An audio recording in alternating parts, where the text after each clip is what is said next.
Um, possibly even like just before lunch. Yeah, yeah. But I also guess like You're supposed to do it the night before. The night before the conference. yeah. It's actually easier because sometimes they need to decide a lot of things. I don't so check and you see, but just check and see event was in the meeting. Yeah. Oh, So,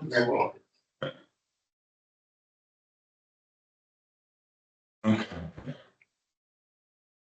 I am going to propose, if it's all right with you, because I wasn't really sure how we were going to do. I anticipated in advance that the timing was not great for this one. And I appreciate all of you who have come, particularly the Hard Moral Core who came in person. And what I think we'll do is I will record this and have already done so. And just give me a sec. That's my...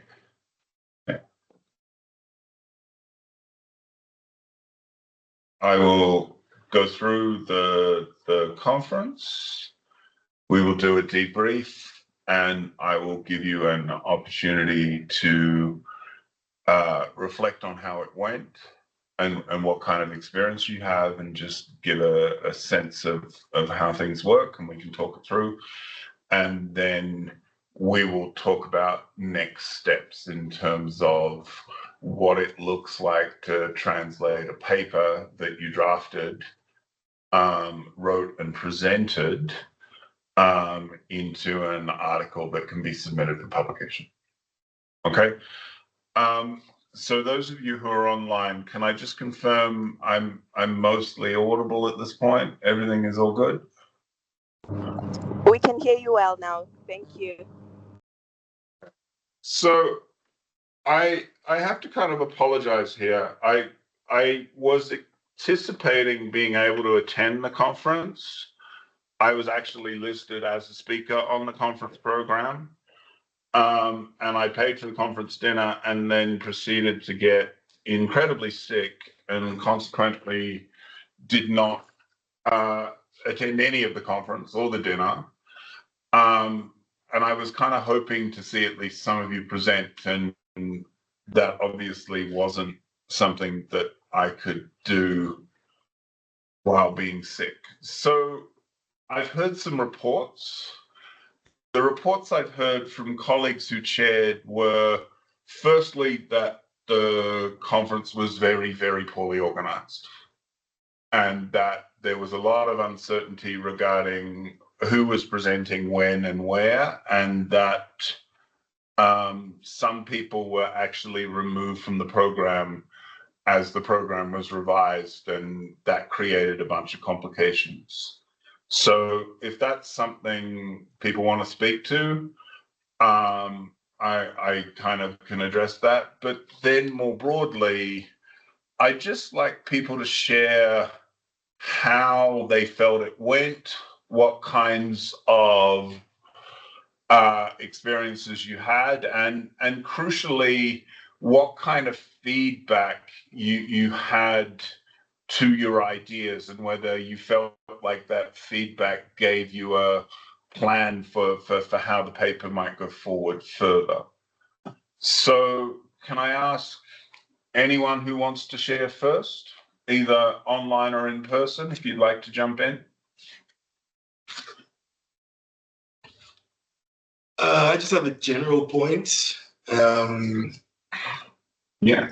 I was a bit disappointed that, you know, the keynote speakers were reading their presentation and they weren't giving a presentation. So that actually like really frustrated me because I was expecting, you know, the keynote speakers to come, you know, with and present like an actual, you know, presentation, not like reading of the speech. So that was just. You were like, I put more work into this than you did.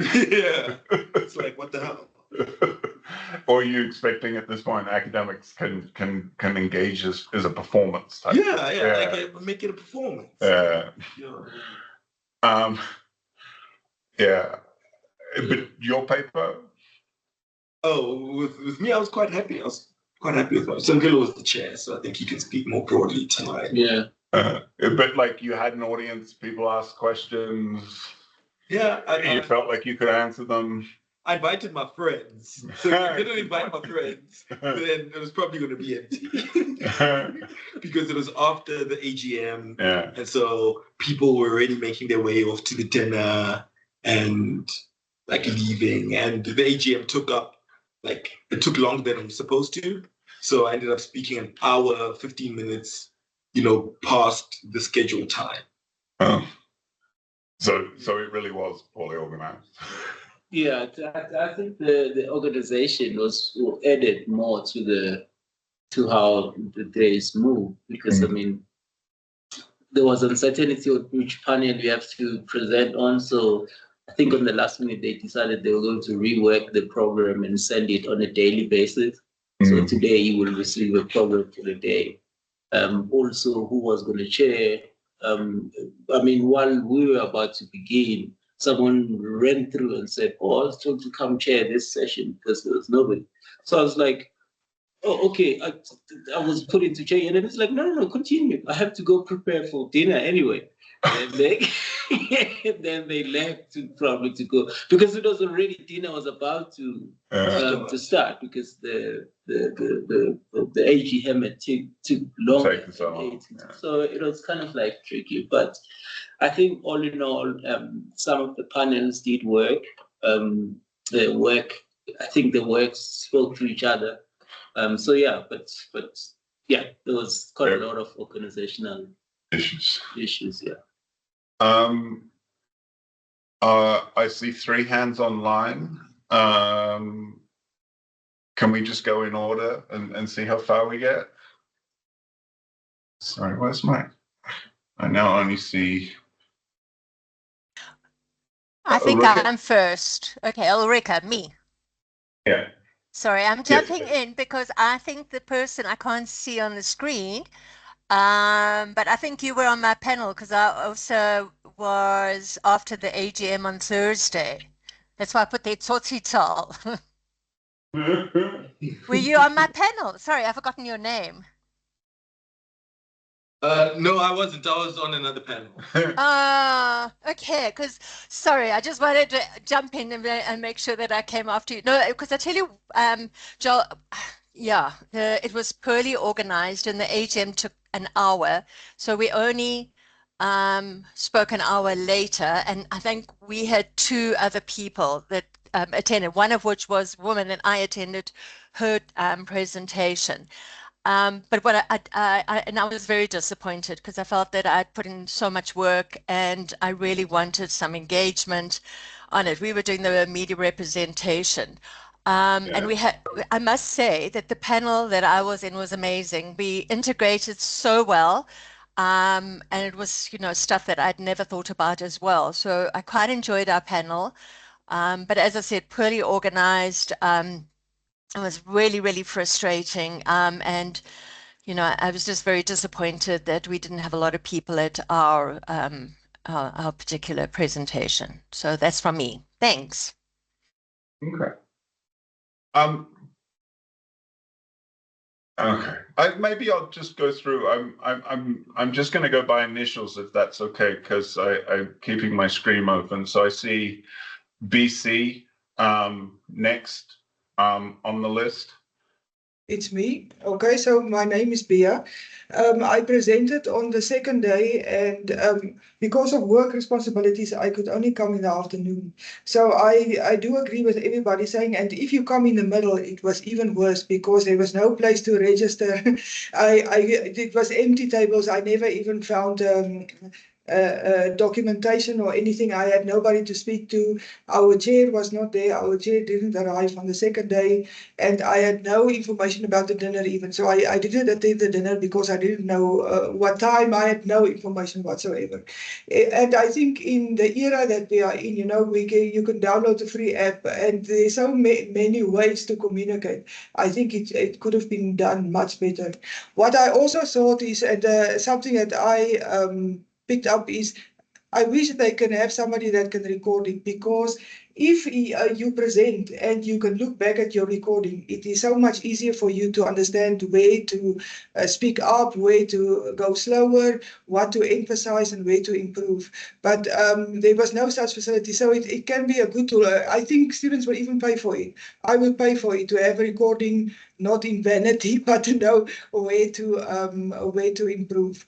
And as for the opportunity, it was a great opportunity. I enjoyed it very much to present. It is also very insightful to understand how people understand your presentation and your topic and the questions they ask. So it helps you tremendously in where to change and where to focus your efforts and what to do. So I'm truly grateful for the opportunity. I just think they can organize it much better. So maybe let me speak to a couple of things there. The first is, I think that some people at least had a little uncertainty regarding who was organizing what. And just to clarify, we obviously were not running the conference. Our kind of role was to submit papers and panels, and I submitted 8 panels with nominated chairs as part of that. I then resubmitted because I had to change a few things in terms of dropouts and additions. And when they published the program, they didn't publish the revised version. They published my original, and I tried to fix that. But it wasn't something that I had control over in terms of how things were organized. And as a consequence, we just had to adapt in the same way everyone else had to adapt. On the recording, you are allowed to ask for permission to record, but you can't assume automatically that recording is okay.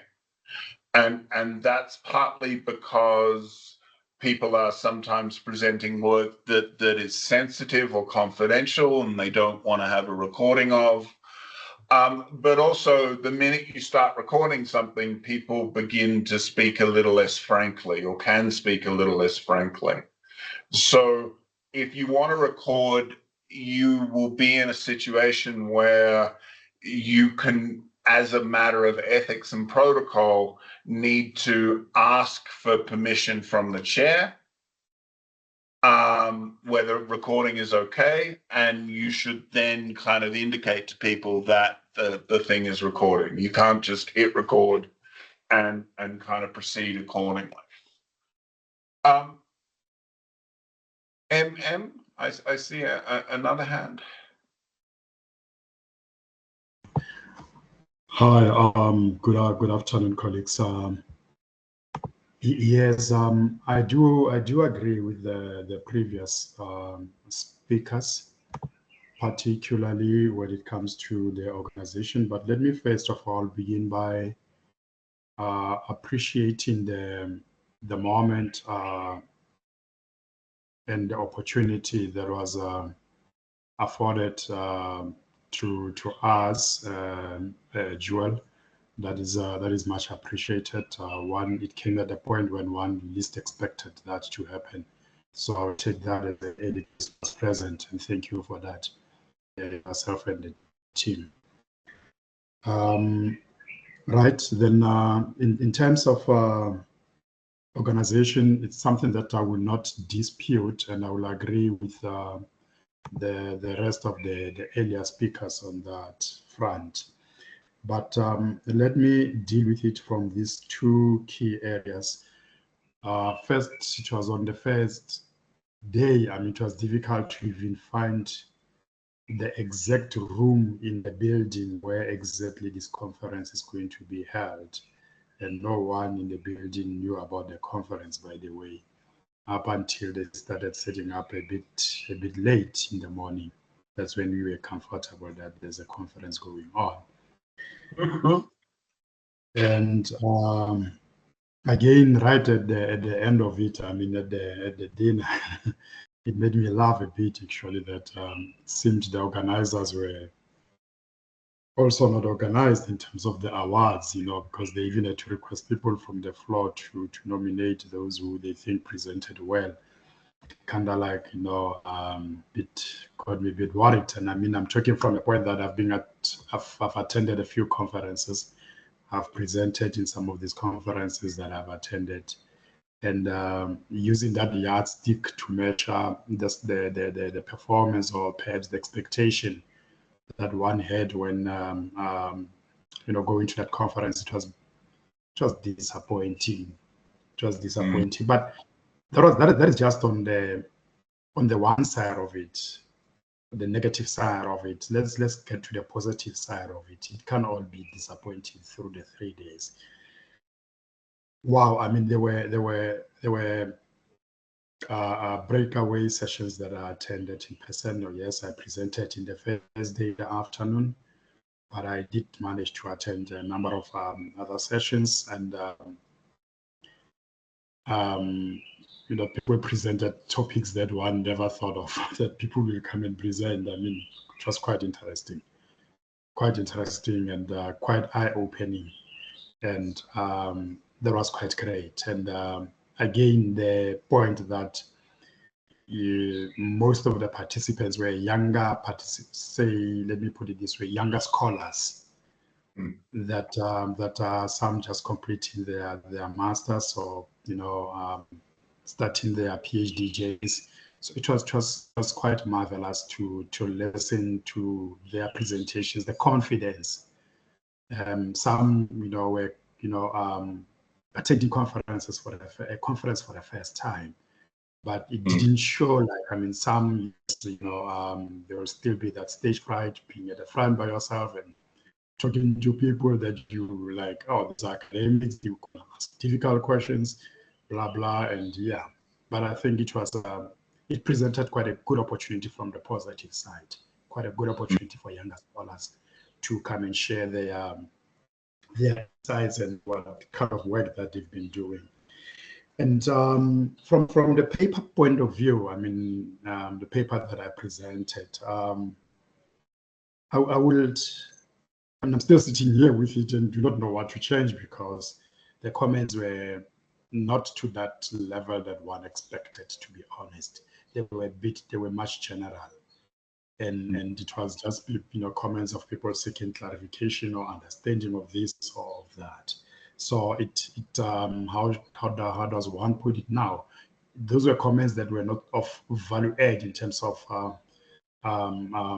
things that one will take away and go back and say, let me think about it this way, let me think about it that way. So the thinking about it this way and the other way is being, as one get to interact with the paper after the conference and say, maybe I can look at this, or maybe I can change that, But again, perhaps the session today will be helpful in saying to us, this is the how do you put it, the journal that we're targeting after the conference. But I think there's still mentors to come and hold hand in terms of that. But I mean, if we know which journal is being targeted, perhaps that will also help in knowing on how we're going to shape up or restructure the paper to suit the requirements of the particular journal. So I'm hoping perhaps that as we engage in the next minutes and or perhaps an hour of this session, you'll be able to assist if you've got that in mind. It's not that I'm pushing you to do that. But again, wow, it was great to receive a book that I've been looking for. I've been looking for text by Mahmoud Mamdani. And I eventually got my hand on it on Thursday night at dinner. And thanks for that dinner that you paid for, Joel and the team, that one got to, put their hands on that book. I've been looking for the original writings by Mahmoud Mamdani. They are so scarce. So yes, I managed to get my hand on that book, and I'm so happy. Thanks, Joel, for the opportunity. So I just maybe want to throw a couple of points in. I think it's very important to pay attention to what questions at conferences might signal or say. Sometimes the questions aren't about you at all. They're about what someone else has in terms of their agenda or research or preferences or so on. And you're not so much the target of the question as an opportunity for the person to say what they're always going to say. And one of the things you need to work out in relation to questions from the audience is whether they are useful to you or whether you're a prop for someone else's agendas or grandstanding. But there are also times, particularly when multiple questions follow similar tracks or similar lines, that should be understood as sending a signal that you need to pay very close and careful attention to. So one of the reasons we present our work at conferences is firstly to clarify on our own minds the connections between different parts of our work, because in putting a paper together and deciding how to present it, we face decisions about what is most important and what is peripheral. But the questions will also send you signals.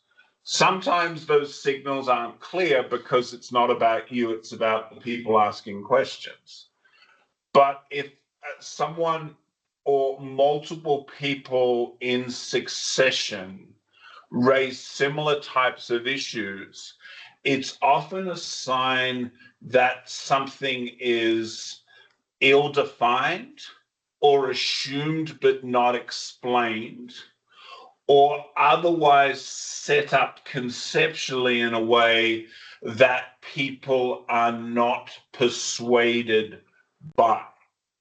So you've got to sit with questions, and you've got to sit with questions in such a way where some of the questions you get, some of the comments can and should be discarded, but other times you're like, if multiple people are saying similar types of things, you need to treat that as a signal in terms of what the next phase in the process might look like.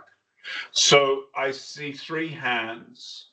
I'll still take them in order, but can I just ask people to also reflect on the kinds of engagement they got from their paper, and maybe share some thoughts they might have on what plans or strategies you might have for how to respond to kind of what came back.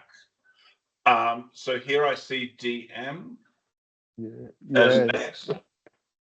Yes, yeah, for me, I think I've learned a lot from the conference, considering that this was my first conference that I've attended, especially as a presenter. I've learned a lot, and I tried to attend as many panels as many sessions as I could.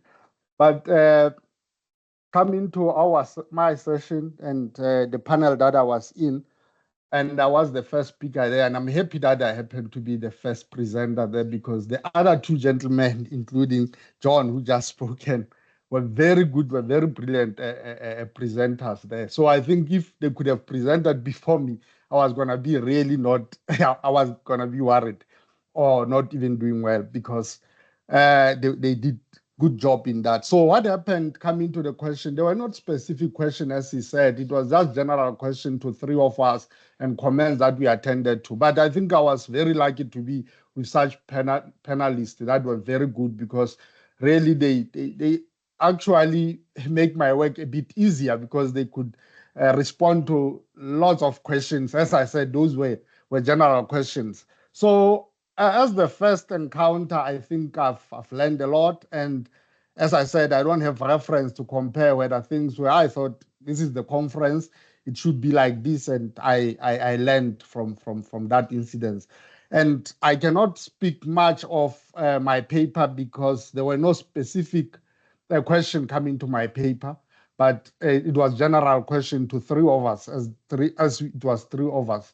So yeah, that is I'm looking forward to attend as many conferences as I could from now, but I think it was a very good start for me. Thank you. Can I just ask, did you ask anyone else a question? Yeah, I did ask Sorry. in the panels. Sorry, can you hear me? Yeah, go. No, you're fine. Yeah, but during I did ask in other sessions that I attended. Actually, I was taking notes, and I'll ask a lot of questions to the presenters. I did ask a lot of questions, especially after I've presented, because now you know that I was no more worried about my presentation, so I was just free, so I could be able to ask questions in many, because there were fascinating presentations that you'll definitely want clarity on what they are asking and what they are talking about, what they are researching. But then during the time when I was presenting, I wouldn't ask a question because I was part of the panelists. And I was just busy thinking about the responses that I will give when the audience was asking. But we had a good audience, I might say. Thank you. I see two more hands.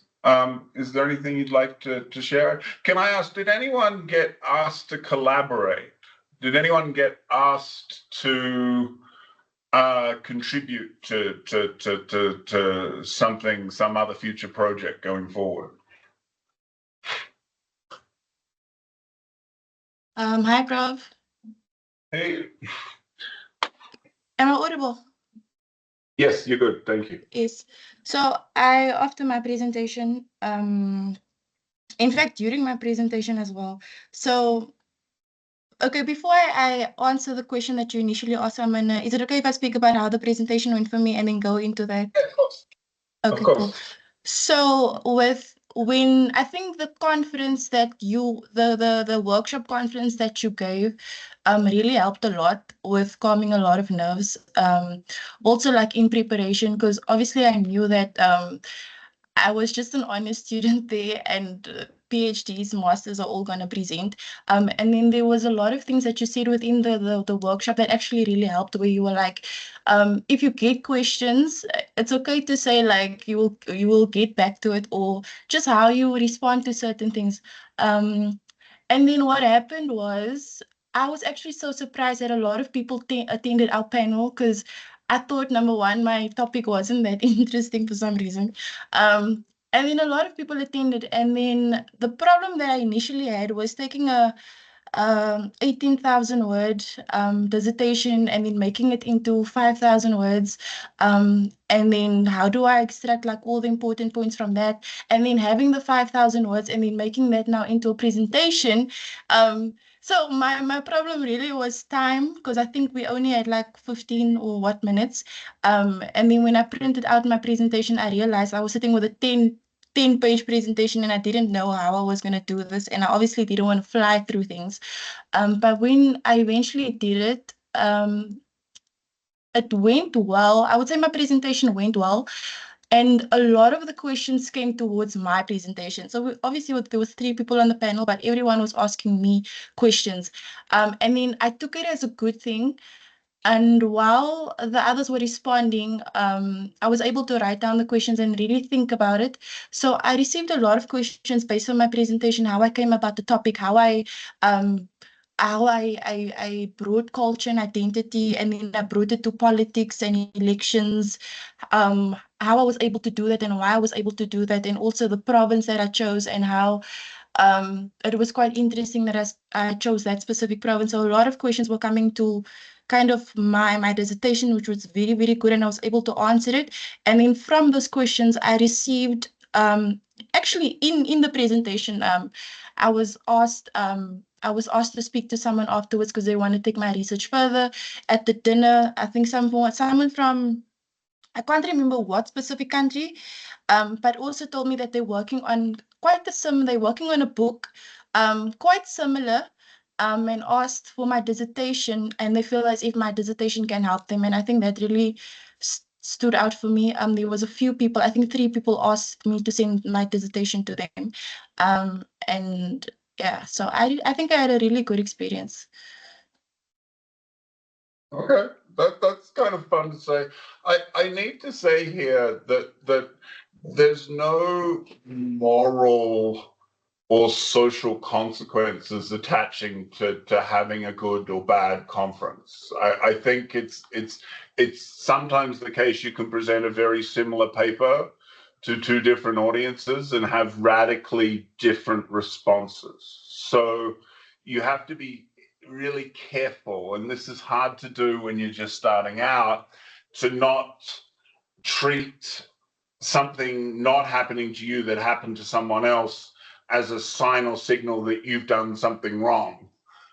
There's so much luck involved in this, and as a consequence, it's just something that you do over and over again, and sometimes your number will come up and sometimes it won't, and there's not really anything you can kind of do to control how these kind of things be received. So if you weren't approached by someone to say, what about X, what about Y, please, as much as you can, don't take that as a sign of anything other than it wasn't your day where luck kind of shined.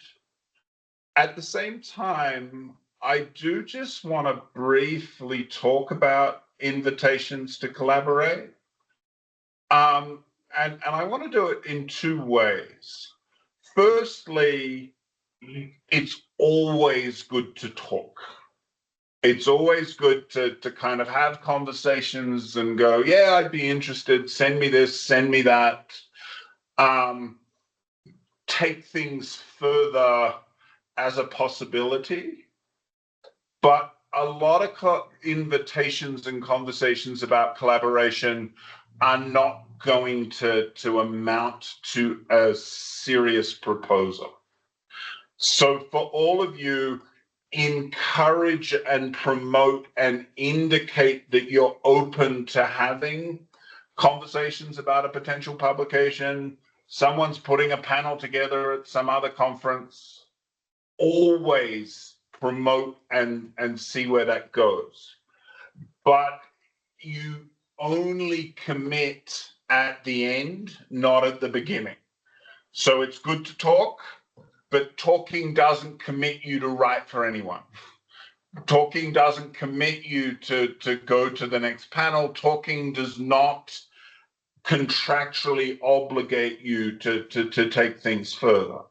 So you have those conversations, you see where they go, and it's only later in that conversation where there's a concrete proposal on the table that you make a kind of decision about what to do or whether to proceed.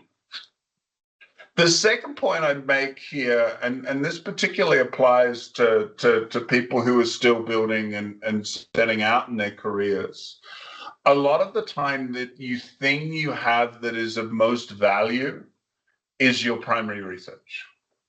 So the thing that you have the most value is your interviews, your ethnography, your observation, your archives, your material that you've done that is more than secondary sources. So you need to recognize, and this is going to sound slightly depressing, that this is a commodity that has value within the academy, and you've got to be careful in understanding the value of that commodity. So you need to be a little careful if an established academic shows up and says, let's write together. Because a lot of the time what they're really saying is, I'd like to have access to your primary research. I'd like to have access to your ethnographic material. And occasionally those collaborations can still be valuable, but you have to be a little cautious. And I don't like saying you have to be a little cautious. I'd like to be able to go, it's all open and friendly and easy. But you do have to kind of go, what is the thing that I have of value, and how is that shaping and influencing the way in which kind of people are behaving around me. So if there is something that came up that you haven't shared or don't feel comfortable sharing, I'm not going to talk you out of anything. I sometimes these proposals are worth taking up and extending, but if you're anxious about whether something is on the level, I'm happy to have a private and separate conversation about that if you think it would be useful. Sorry, TS, I think I jumped you. Do you still have a hand? Hi, everyone. Can you guys hear me? Yes. Can you hear me? Yes.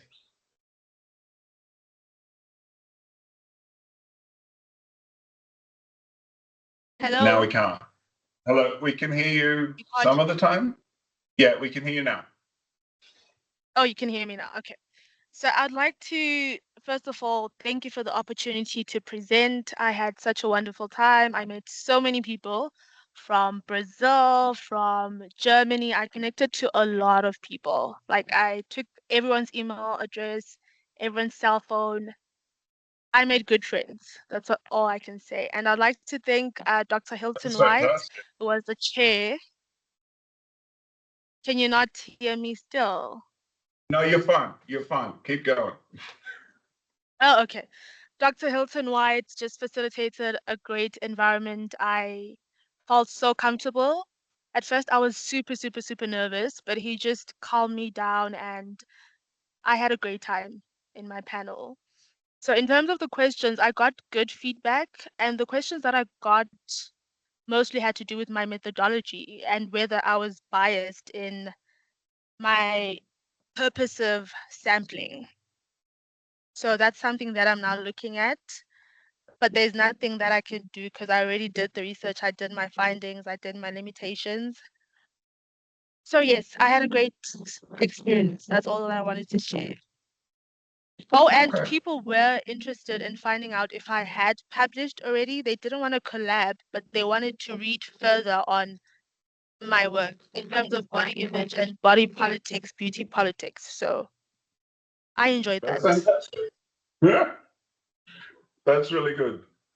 Can I just ask whether anyone else has any more things they want to share, or maybe just to flip it a little bit, questions that they might want to raise about things that happened they weren't sure or were unclear on, or that might kind of puzzled you. One of the things you might notice at conferences is that at some point people stop paying attention to this conference and start paying attention to the next conference. So there's sometimes a bit of planning that goes on where people are beginning to think about the next thing or the next workshop or the next kind of collaboration or conversation. So it's worth paying attention as part of these conversations about what the academic calendar might look like. What are the next events people are thinking about? What else is going on? And so on. So it's useful to understand this conference is one in a sequence of conversations rather than a singularly isolated and exceptional event. So there'll be a lot of things circulating around regarding plans for the future that are worth kind of paying attention to as well. So yeah, questions, comments, impressions. I'm going to close this fairly shortly to talk about next steps. So this is a kind of last round hurrah if people want to share.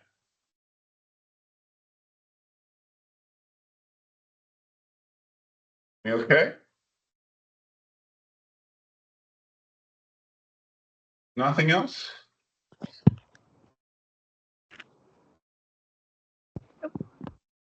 Okay, I think so. Okay, yes, I see a hand. Hi everyone. Can you hear me?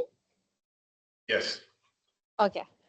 So thank you also for the. I also want to thank you and the Everything Everywhere group for this opportunity. So something that made me a bit confused. So I think this was like my 5th conference. So I didn't do a lot, but it was not my first one.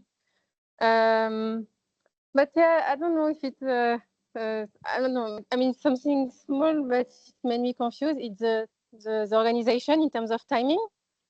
I was the first presenter I think it was on Thursday morning. So it was the first, so it was the beginning of the day. And I don't know, I don't know if it was because I'm very strict with time, or is it a normal thing? But it started very, very late, but it was, I mean, nobody seemed confused about it. So I'm like, is it me? Is it normal that we are actually, that it's starting late? Or, so yeah, this made me confused. And then when I was presenting, so actually we were supposed to be 4 presenters, and we ended up being only 2. But this already see it happening in another conference I participated in. So I guess this happened like very often. So yeah, this is just like thing that made me a bit confused. I don't know if it's interesting, if it's important to talk about that, but yeah. Yeah, so the timekeeping is firstly tied to the chair, and you can have a good chair or a bad chair, and that's just kind of how it rolls. But there's also quite distinct differences in disciplines and academic cultures. So if you go to a conference run by lawyers, everything starts on time, everything finishes on time, and there's a strong attention to protocol and rank and procedure. Anthropologists are more likely to be relaxed than lawyers, but it also very much depends on what country you're in. So the Italians, for example, are notorious for never having started anything on time in the history of time. And consequently, people are jacked accordingly. So I remember going to a conference in Italy many years ago where I showed up at 9 o'clock. The program said 9 o'clock. I was the only one there. They started dribbling in at 9:30, 9:45, and the conference started at 10:15, despite having a 9 o'clock schedule, and no one whatsoever thought that was a problem at all. That was just how they do these things, and you just kind of have to adapt in the slipstream of that. I think with when presenters are scheduled on the program, but some people aren't present, what is supposed to happen is you're supposed to get more time. Hang on, I've lost. Sorry, I've lost everyone online. We are still here. Oh, sorry, it dropped at my end. It said no internet. So if you've only got 2 people and you're supposed to have 4, you're supposed to get more time. You're supposed to be given an opportunity to kind of reflect and elaborate. And you should take that additional time and treat that as kind of normal. So a good chair will adapt based on circumstances. But if they add a paper to your panel, so your panel goes from 3 to 4, everyone is supposed to present on the time allocated and you short the audience. So it adapts according to context and circumstances. So I think what's happening here is that you have a very poor set of organizations, and it's probably not more than that. But there is a sense that if you're an anthropologist, you're going to be more relaxed than if you're a lawyer. And each culture and conference has its own kind of ecosystem, and you just work that out as you go along. If that helps at all. Yes, it's very clear. Thank you. And sorry, I just have one more question I forgot to ask. I will be quick. So I understood that IFAS, the French research institution, paid for us to participate. Yes. So I just want to know a bit more about them, because personally my research is based on the French and South African context. I emailed them, but I didn't get any answer. So I'm like, are they here to bring economic support to universities, or are they also interested in research? So yeah, I just wanted to know also a bit more about them, but that's it. Thank you. Yeah, so I had a problem where I didn't have enough money, and I tried to raise more money because we sent more students to the conference than the budget was going to allow. And at the last minute, the head of school and I managed to make an application to IFAS for funding, and IFAS ended up contributing 30,000 Rand. And it was very, very nice of them, because I was struggling to find ways to pay. But it also got a little bit awkward where on the second day they asked us to add IFAS logos to the people they were sponsoring, and we just didn't have time to set it out. I will bring this up for those of you who proceed to publish articles. It would help me out and make them feel happy if we could provide some acknowledgement to IFAS for partly funding this particular endeavor. So it was really good of them, because there was a point in October I was going to have to email everyone and go, I can't pay for the conference dinner because I have no money. It was just more people than I could hold together. So IFAS kind of really, really did help out. In terms of future stuff, they have some small pots of funding that were currently or recently advertised for fieldwork funding. You should go and have a look at the website. I'm not sure it's a particularly good deal, because it's only like 750 euros, and it's a lot of paperwork to apply. But they are definitely looking to support this kind of work. So they're based here in Johannesburg, connected to Allianz, which is near Zoo Lake, if you haven't seen the physical kind of building. So if you want to kind of take that up, have a look at their website.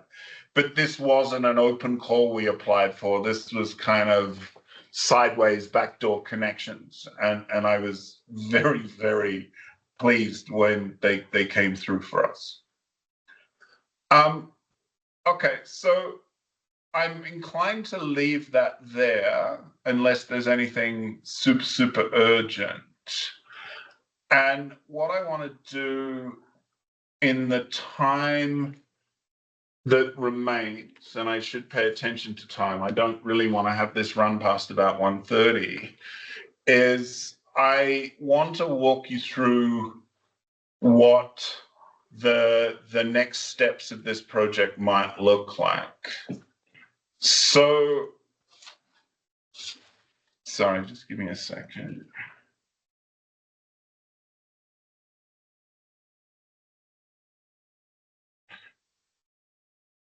Yeah, no.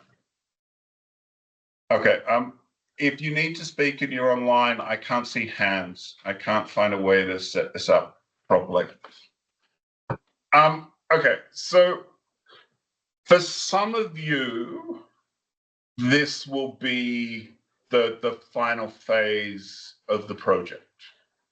So we had 30 people present at the conference, and I think a lot of you, or at least I hope a lot of you, got something out of that experience of preparing, presenting, developing a paper.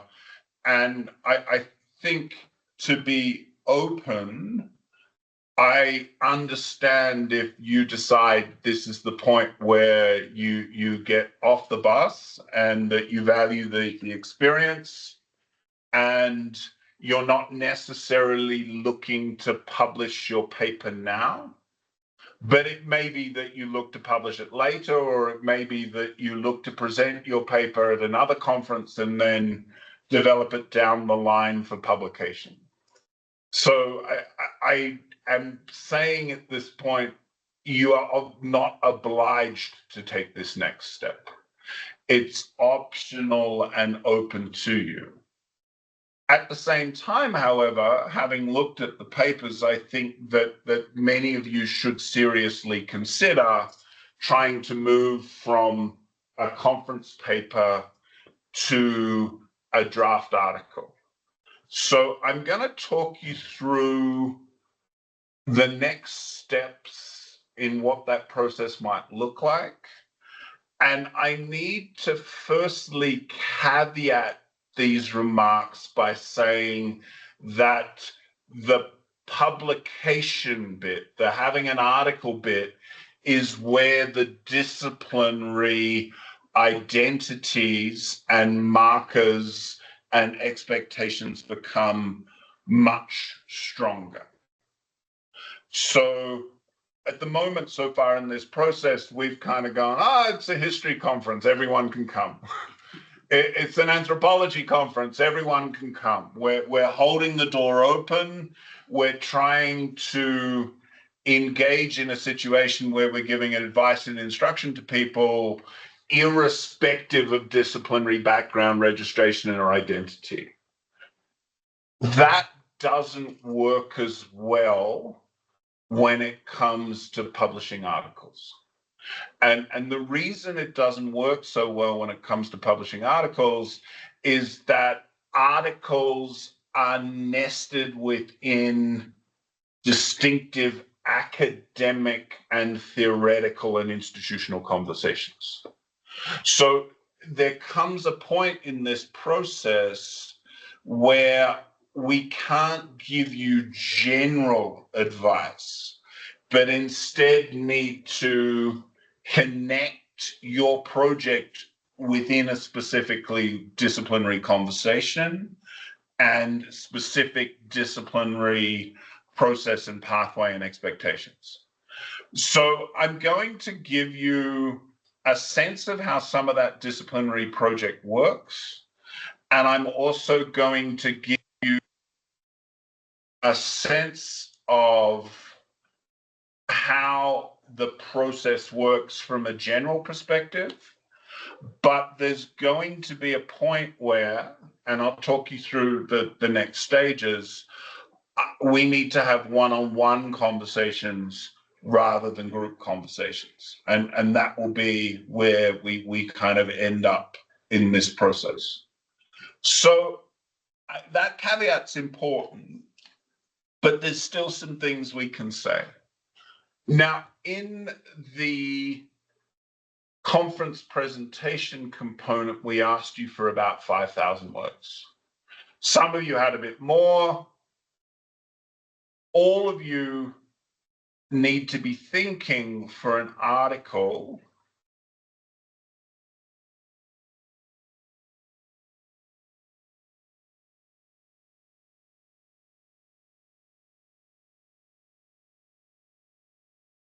a little bit longer.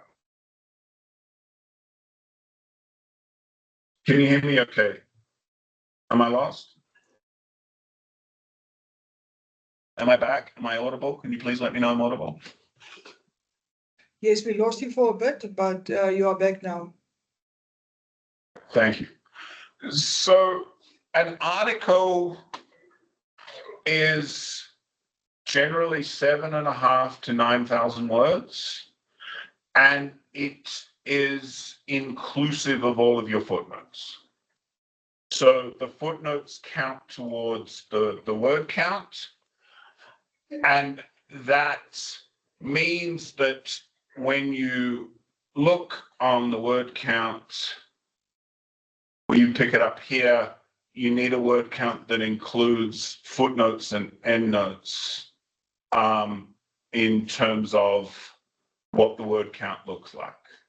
Now, I need to emphasize that you cannot negotiate over the word count.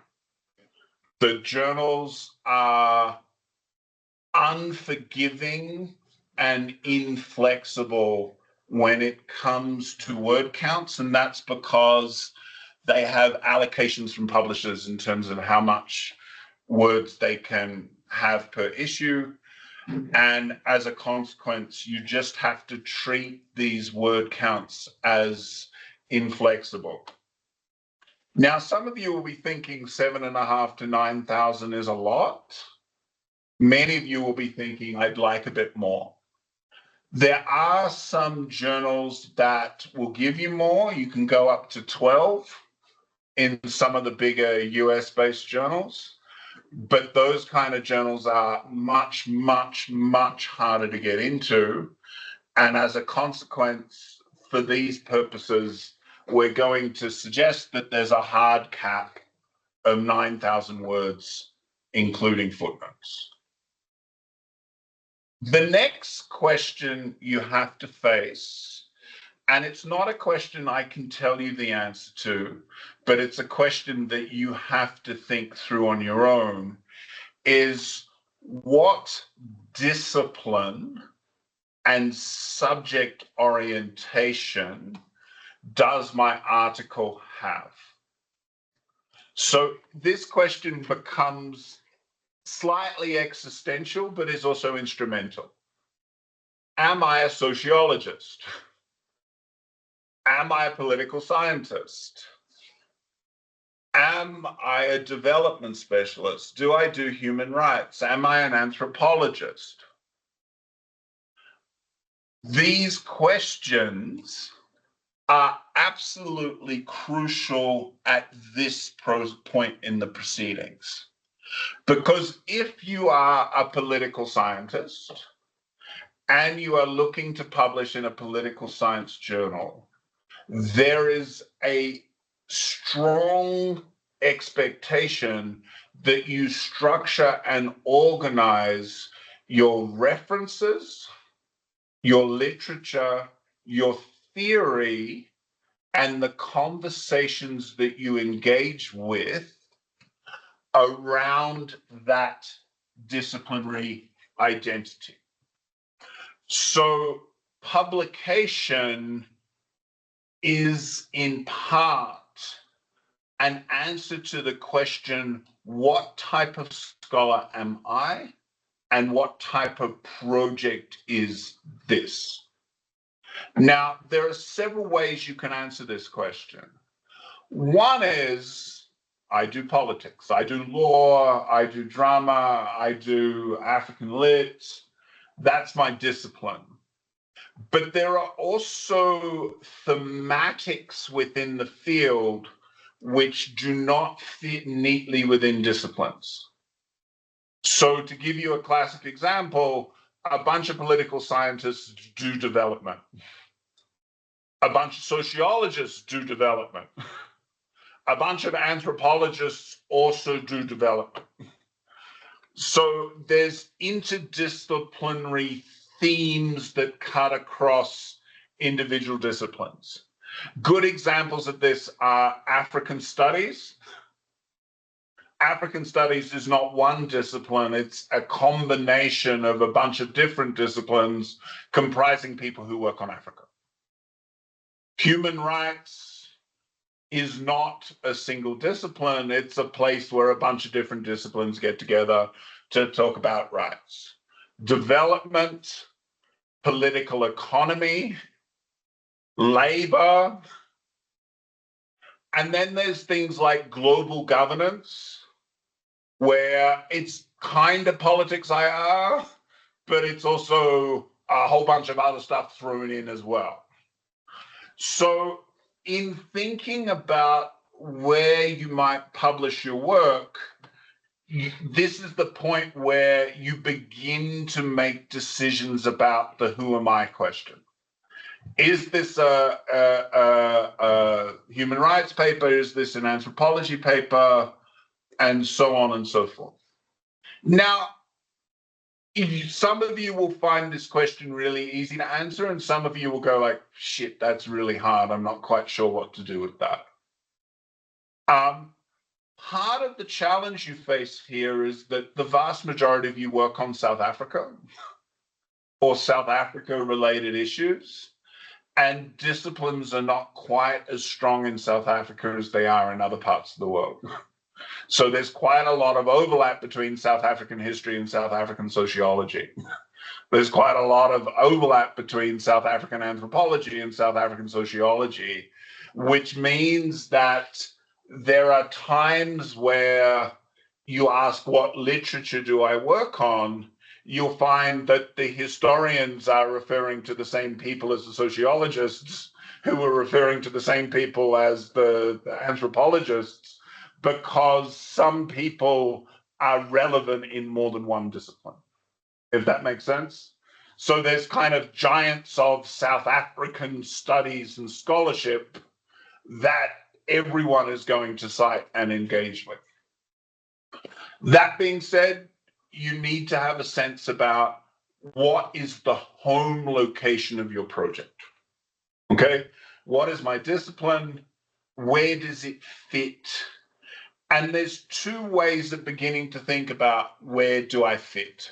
The first is, what kinds of existing literature am I engaged with? Who are my main theoretical interlocutors? And then the second part is, where does my evidence and my empirics lead? So if you work on South Africa, it is not going to be worthwhile publishing on a journal in Latin America, right? So there are journals that have geographic focuses.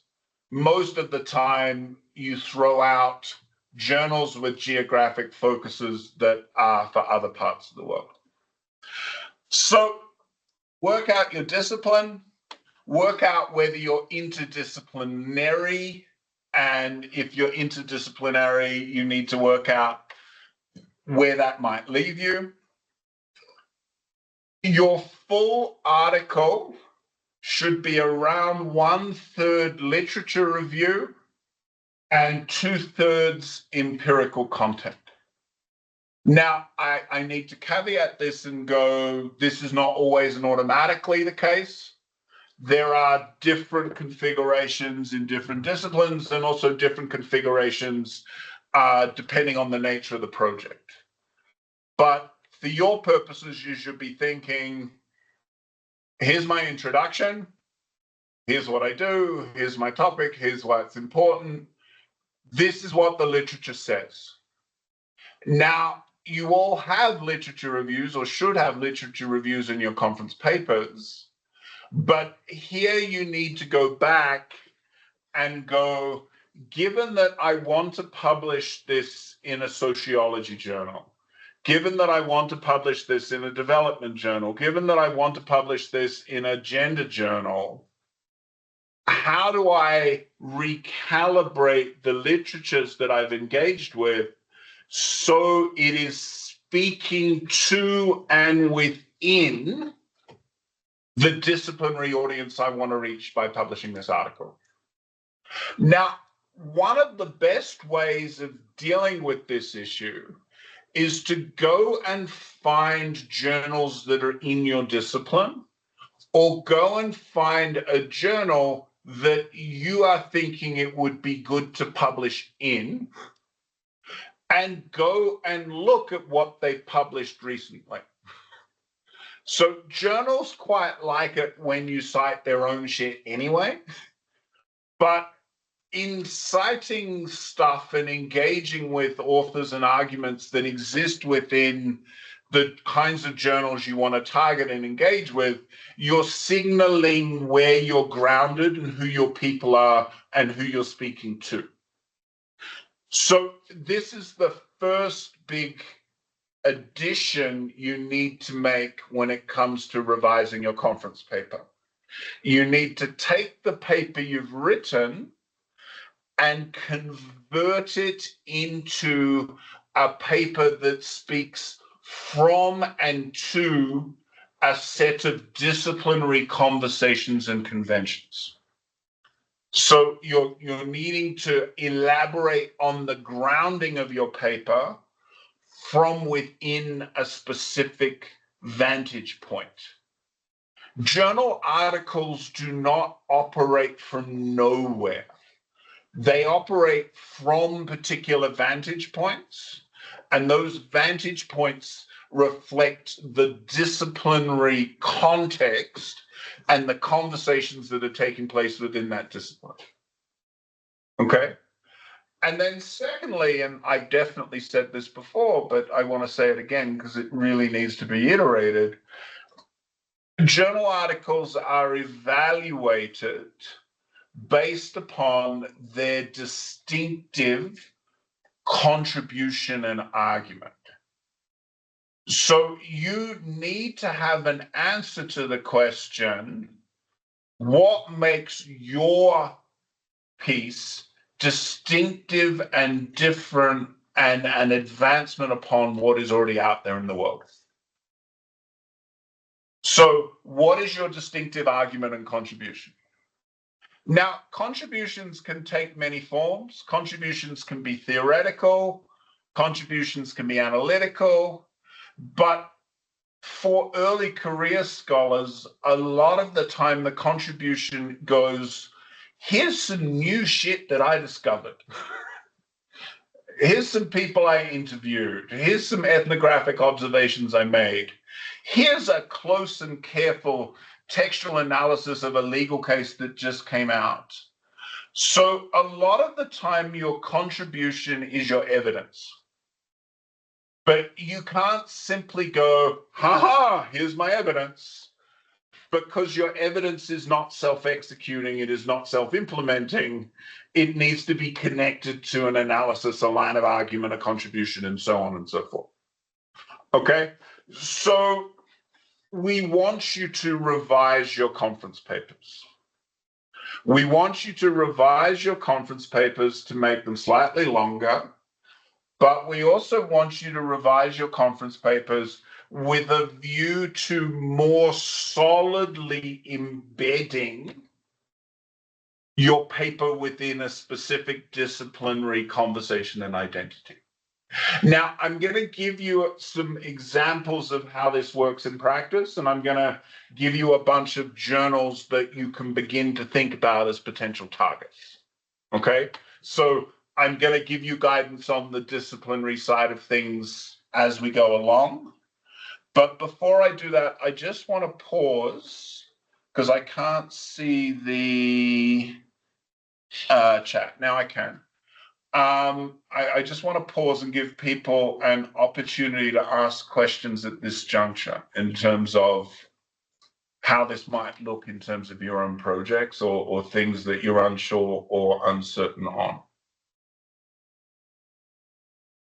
Online, in person.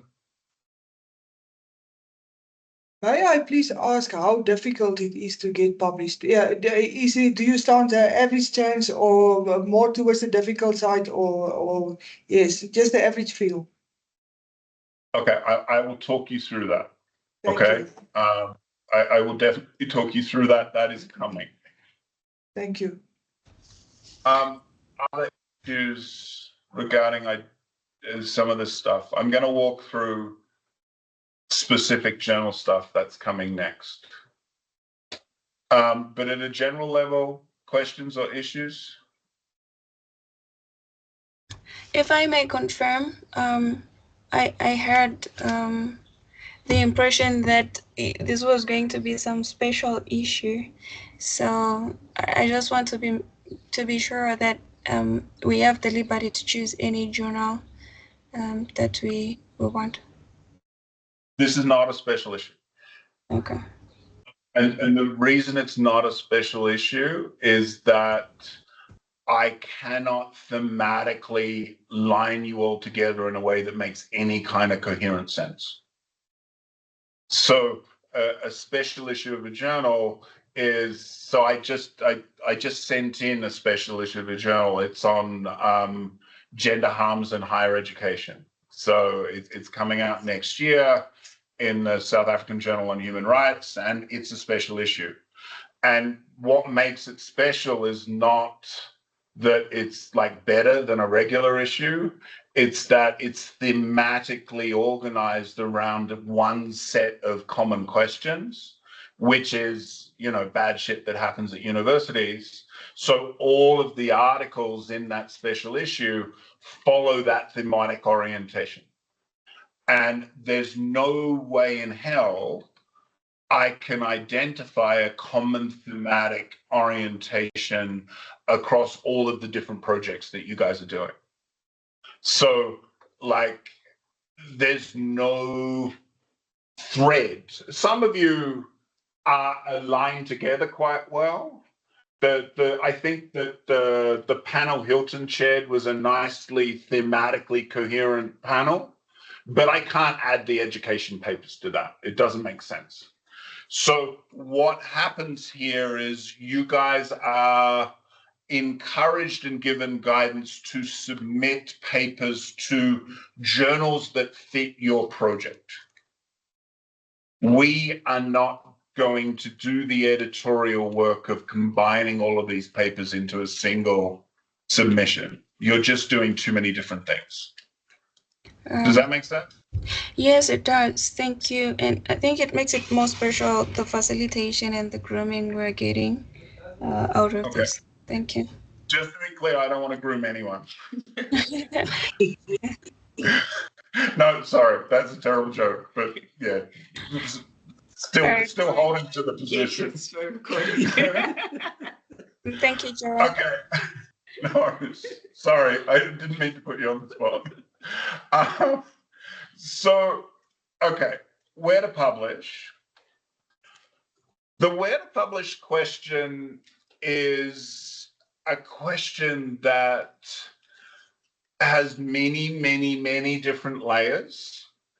And there's a version of this that relates to the publish or perish dynamics of a neoliberal university, where everything is based on what we call impact factors and Web of Science rankings and ISI kind of indexing and a whole bunch of stuff relating to what academics do in order to create commodified value.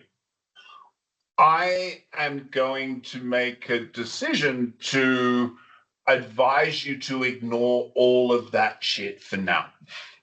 Okay? I don't look at impact factors, don't look at prestige rankings, don't worry about the granular stuff associated with academics when they're at their most wanky. What you need to think about is simply getting published in a journal that is reputable. So the biggest professional difference is not which journal you published in, but whether or not you published. That being said, there's two big caveats I need to put on the table. The first is you do not want to publish in a predatory journal. There are certain journals that are predatory in the sense that they pretend to be peer-reviewed, but they're not actually. And you go through the process and you end up being asked for a US dollar denominated transfer in order for your article to be published. So you don't want to publish in predatory journals, partly because no one wants to have to pay anything in US dollars, but also you can't put predatory journals on your CV because people look at them and go, that's a predatory journal, that doesn't count. And that's super, super shitty for all of you because you put a lot of work in You go through the works, you might even have paid some money you probably shouldn't have. And you end up with a journal that you think has something of consequence professionally and personally, and it just doesn't count for anything whatsoever because someone looking at it will go, that's a predatory journal. Now, I understand there's going to be a lot of anxiety associated with this. I'm not going to speak a long time about what a predatory journal is or isn't. I'll send you some additional documentation over the email list. And I am open and would very strongly encourage you to come and talk to me if you're worried about whether or not a specific journal is predatory or not. Okay, so that's the first thing. We have to make sure that we're targeting journals that are not predatory. The second thing that it's worth keeping in mind is that the Department of Higher Education and Training maintains a list of journals that are eligible for government subsidy. And I'll send this list through for again. The list of journals that are eligible for government subsidy are eligible for what we call RINC. And RINC is money that comes to universities and in some cases individual academics because you published in these journals. And what that means is that South African universities value journals that are on the subsidy list over and above journals that are not on the subsidy list. So I don't need you to give a shit about impact factors at all. I publish where you can publish and don't worry about the rest of that stuff. But professionally, there is a difference for you between a journal that is eligible for subsidy and a journal that is not eligible for subsidy. And again, I will send through the list of eligible journals. Just to be clear, that this list of subsidy journals is not necessarily a good marker of quality. There's a bunch of journals I think are really good that are not on the list. And there are some journals on the list that I'm like, someone got their mates to give them a hand because that journal is complete garbage, but you still get money from the government if you publish in it. So those are the two things. Don't publish in predatory places, and I'll give you guidance on that. Try and prioritize journals that are eligible for subsidy because those journal articles are treated and understood differently by university administrators. And if you want to become an academic, you want to have articles published on those journals. Okay, so actually, can I just pause there?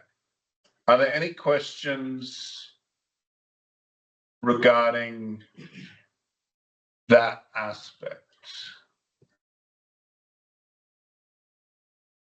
Any issues? We're going to receive the list, right? Yeah, of course. All right, thank you. I'll send the list. The reason I haven't put the list up is that there's several hundred journals on the list, and the list is overwhelming and a bit stupid. The list only really becomes like useful when you're like, I want to publish in that journal. And then instead of looking at the hundreds on the list, you just kind of do an Excel find and go, aha, the journal I want is on the list or not on the list. No one ever just sits and reads the list from kind of beginning to end. So the list is coming, but you're only going to find it really useful at the point where you have a journal in mind to publish in. Okay, so one way of marrying publications with disciplines is to think in terms of what we call house journals. Now, a house journal is a journal that is connected to a professional academic association. So Politicon is the house journal of the South African Association of Political Studies. Anthropology Southern Africa, which is attached to the conference that you all just attended is tied to Anthropology Southern Africa. So the vast majority of disciplines in South Africa have both professional associations and house journals.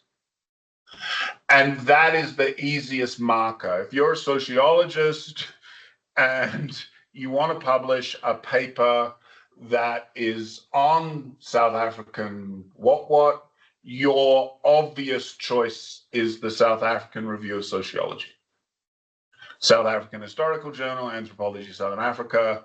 I've picked the social sciences ones here, but there's equivalent versions. You know, there's the South African Journal of Journalism Studies, there's media, there's every discipline or nearly every discipline has a house journal. Now, there's one crucial condition here you need to keep in mind. House journals tend to only publish on South Africa or Southern Africa. So if you've got a bunch of stuff dealing with Nigeria or Morocco or, you know, other parts of the world, you're not going to have this as a good option. So the South African Review of Sociology might do a bit of stuff on bots and a bit of stuff on Namibia, but they really just do South Africa. So you need to marry your discipline with your geographic remit in order to get this set up.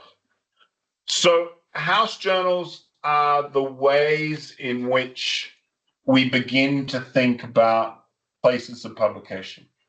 They also provide you, if you're going to sit there, you go, well, I might publish here, you should go and kick the tires on the journal website and get a sense about what they're publishing and what it looks like and so on. Other options. If you're going to do gender, you should definitely look to publish Agenda for Gender Sexuality. Agenda's not on the subsidy list, or at least wasn't last I looked. You should still publish an Agenda. Agenda's a really good journal.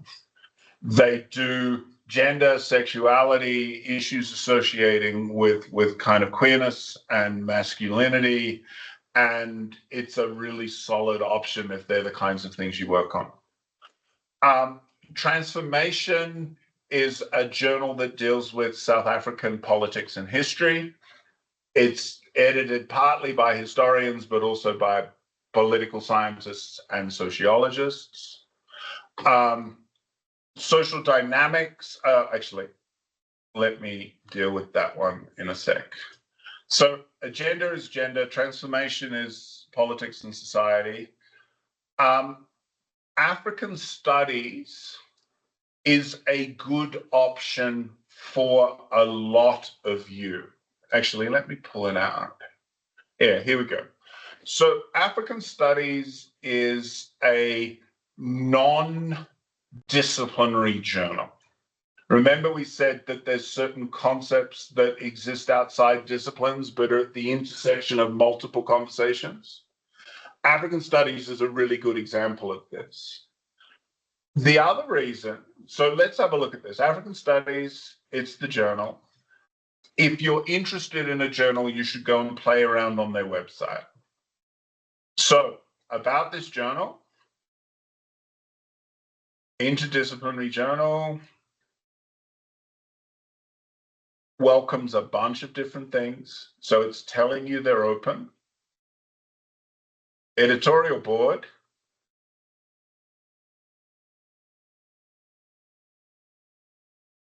This journal's been primarily hosted at WITS for about 100 years. There's always a WITSy on the editorial board. And if you look at the editorial board, you'll see 1 million WITSys put together. Now, I just need to be clear, this matters a lot.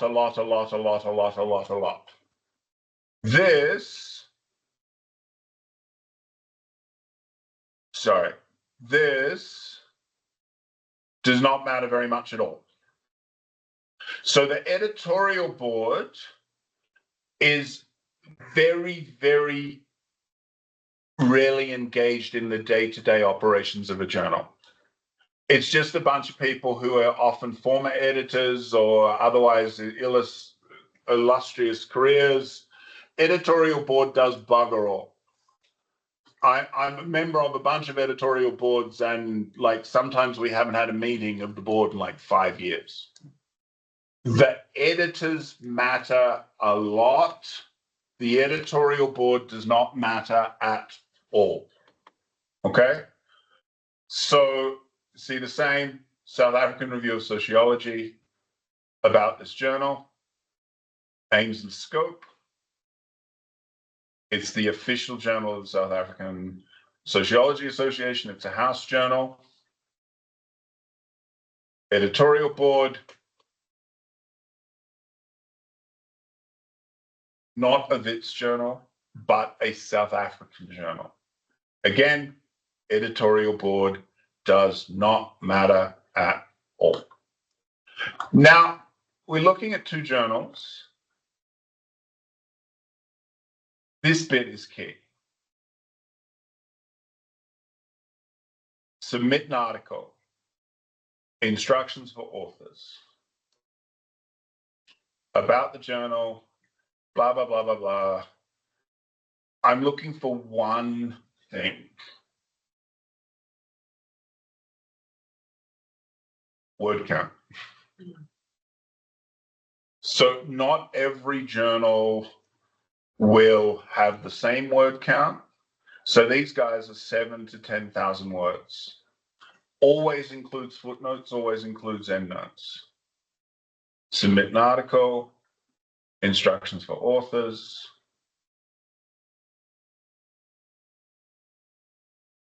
Don't read any of this. Don't really care. Don't really care. Articles should be no more than 8,500 words in length. So by the time you're beginning to think I might submit to this journal, you should have a very strong sense about what the upper cap of the word count is. Okay, so where am I? Yeah.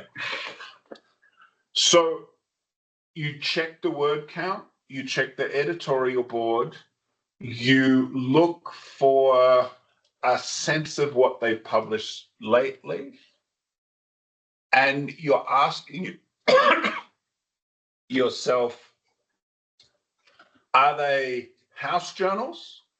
That's a safe option. House journals are often old, they're predictable, they take a wide range of stuff.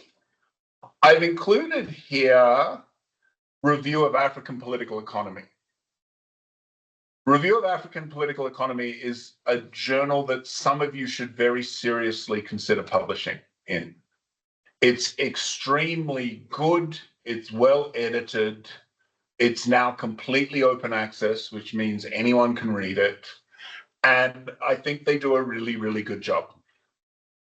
At the same time, if you are not broadly sympathetic to the work of Karl Marx and his various interpreters by way of dependency school and its other iterations, there is absolutely no point trying to publish in this journal.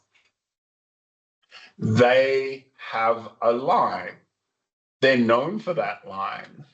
They publish from the left, and they publish from the left in a way that prioritizes Marx, underdevelopment, dependency theory, Walter Rodney, and so on. Now, I'm making these points because I would imagine that all of you are apprehensive about the idea of submitting to a journal. All of you are like, shit, this feels big, this feels difficult, this is something that I want to do, but I'm anxious about doing. One of the mistakes that people make is that they pour their soul into an article, they submit that article, and then they get what we call a desk reject from the editor. A desk reject is when the editor decides that they don't want to put the article out for review, but they're going to reject it as an editorial decision, which means that it doesn't get sent to reviewers for appraisal. And desk rejects are kind of sad. Having been desk rejected many times myself, you still kind of go, ah, shit, it didn't get to review. Now, I'm bringing this up in the context of the review of African political economy, is that there's a bunch of people who won Nobel Prizes for economics, who, if they sent their articles in to review of African political economy, would be desk rejected. And they would be desk rejected because they are not in line with the editorial mission and orientation of the journal. So a lot of desk rejects are not about the quality of the work. When an editor doesn't put your stuff out for review, but instead rejects it, a lot of the time, they're not making an assessment of the quality of your work at all. They're simply asking, is this article thematically aligned with what we as a journal do? And I know it's exceptionally difficult to deal with these kinds of rejections, but in a lot of cases, a desk reject is not a reflection on your work. It's just simply that you sent the thing to the wrong bloody journal. If that makes sense? So you need to find that match and alignment. So that's the first point. You need to think seriously about what the journals are, because getting rejected early can be devastating.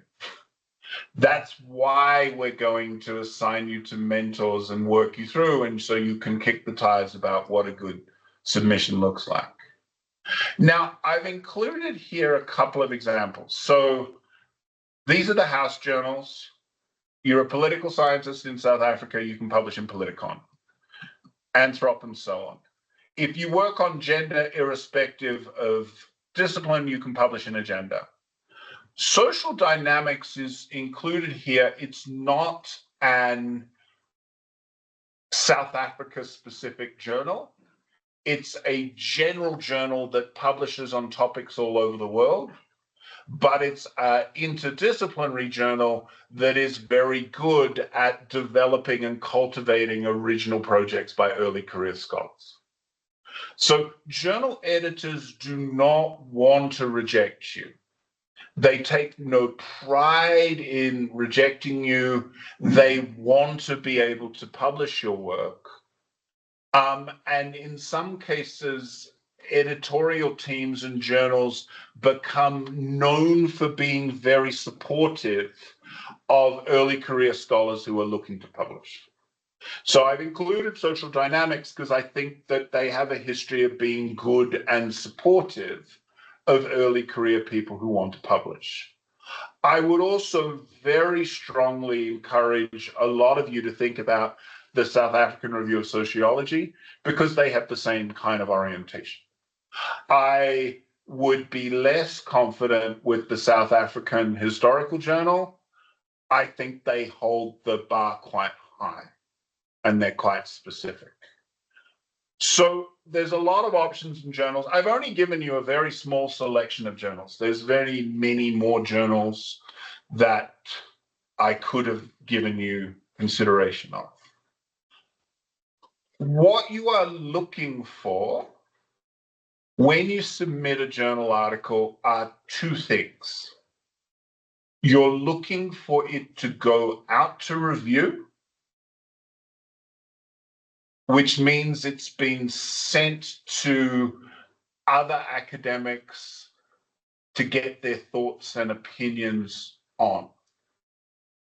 So the reason people hate desk rejects is that there's just that sense you're like, oh shit, they didn't even read it, right? And a lot of the time that bites hard. You want it to at least go to review. Though, as I said, a lot of desk rejects are based on thematic mismatch and nothing to do with quality. When it goes out to review, it will go to 2 and maybe 3. Some of the big US journals will do 4 or 5, which gets slightly stupid. But for your purposes, you can expect 2 or 3 reviewers. And you are not looking to be accepted straight away. It occasionally happens and people get grumpy when people get straight accepts. What is most likely to happen is you get what we call a revise and resubmit. A revise and resubmit is not a rejection. People who do not understand the process often go, oh shit, I got to revise and resubmit. You know, that's a big problem. Like, I'm not going to be able to get this thing up. I'm going to give up. I'm going to go and try something else. A revise and resubmit is good news. It's good news because it means that the reviewers have seen something in the foundation of the article and they want you to develop it further with a view to resubmission. And the editors, if the editors are good, will give you very specific guidance about what you need to do in order to revise the paper for it to be published. So there's 4 options on a journal article when you get the reviewer form. You can reject, you can give an R&R, you can give accept with minor revisions, or you can just accept. No one ever clicks accept. No one. The most common outcomes are either reject or revise and resubmit. So this already creates anxiety. This conversation, the word that I use, reject, a little too often is kind of psychologically triggering a little bit. And it's challenging for all of you because you guys are the very best. You are the very best at undergrad. You were the very best at honors. You were the very best at masters. Because if you weren't the very best, you wouldn't be doing what you're doing now.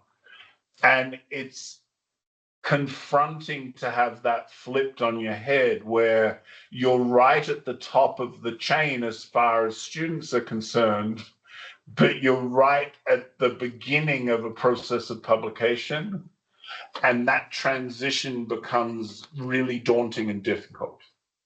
And what that means is the stakes associated with submission get really high. I'm confident, really confident, that a lot of you, if you do the work and you take the revision seriously, will be able to publish. I'm not going to pretend that this is something that gets done in a month. Publication takes a while. You have to wait for reports.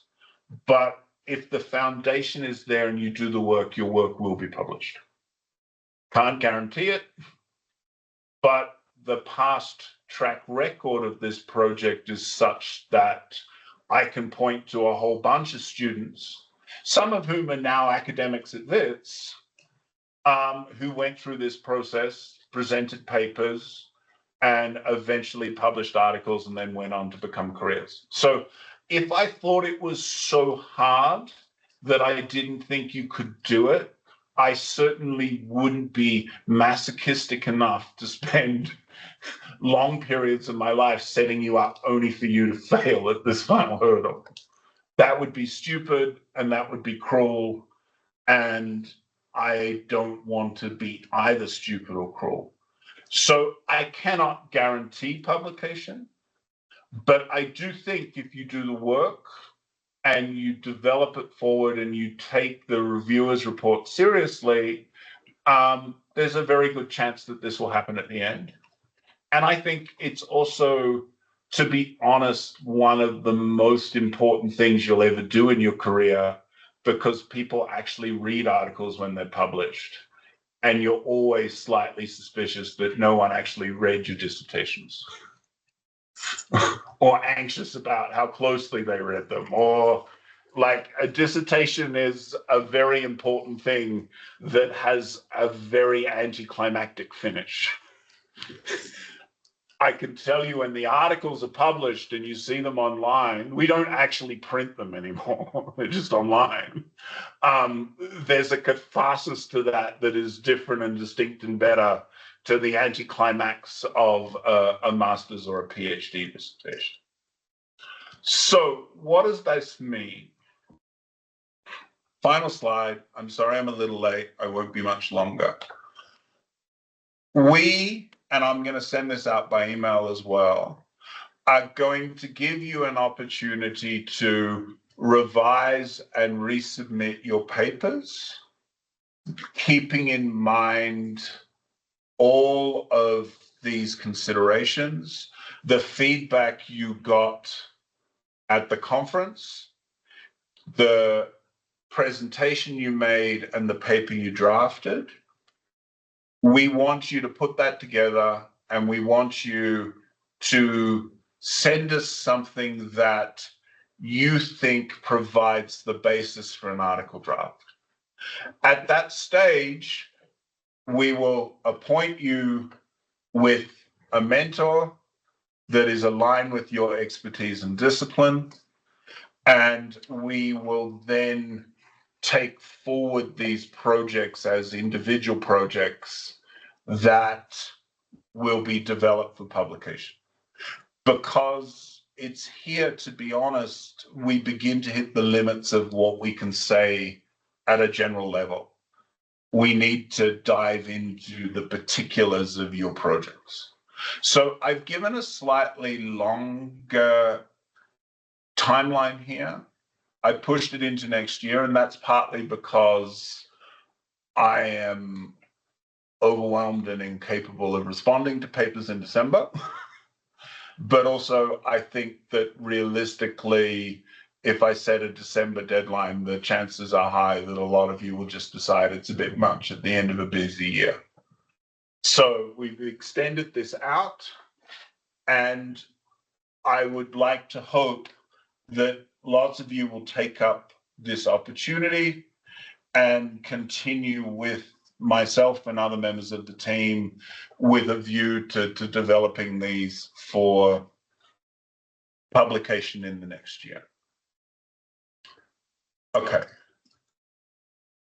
Can I get an indication regarding further questions or issues people might have? Things that have been omitted or lost or missed, or things that we haven't covered as much as we otherwise could? Any final points, reflections, issues, questions regarding the timeline?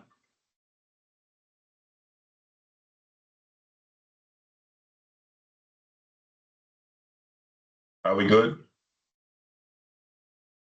Are we mostly good? Is it the end of November and this was longer than it should have been because I didn't keep control of time as much as I could have? Okay, so an email will send follow-up that. 2 points I want to raise. If you're anxious about predatory publishers, come and talk to me. I can't give general advice on predatory publishers, but I can pick up what a predatory publisher is really quickly. Same to be said if you're being invited to collaborate and you're unsure. Beyond that, I just want to say that I hope this has proved to be useful and valuable, and I'd encourage you to continue with the path if you're otherwise inclined. If you don't, I wish you the very best on everything else to do with your studies. If I can muster the energy and I can find some money, we may try and do a third one of these for the Southern. So just to let you all know, I should put this in the email. The South African Sociology Conference, which I have to admit, I've been to all of the house conferences. The sociology one is the best one. Like they're fun people, they're good people, and there's quite a lot of them. They're going to be holding their annual conference at WITS in June of next year. So if I can find some money, we'll do this again. if I can't find some money, and at some point I really need to find some money, I'd still encourage you to go to that anyway, because I think it's a really valuable opportunity. And it's so much easier going to conferences at the institution you attend. Okay, I've definitely said enough. Thank you all. I appreciate you finding the time at this time of year. And I hope everything goes well. Be well. Thank you. That was one clap. I'm not sure it needs any clapping, but the one clap was like, oh shit, that was one clap. It was two, you didn't hear. We used to clapping at the end. Yeah.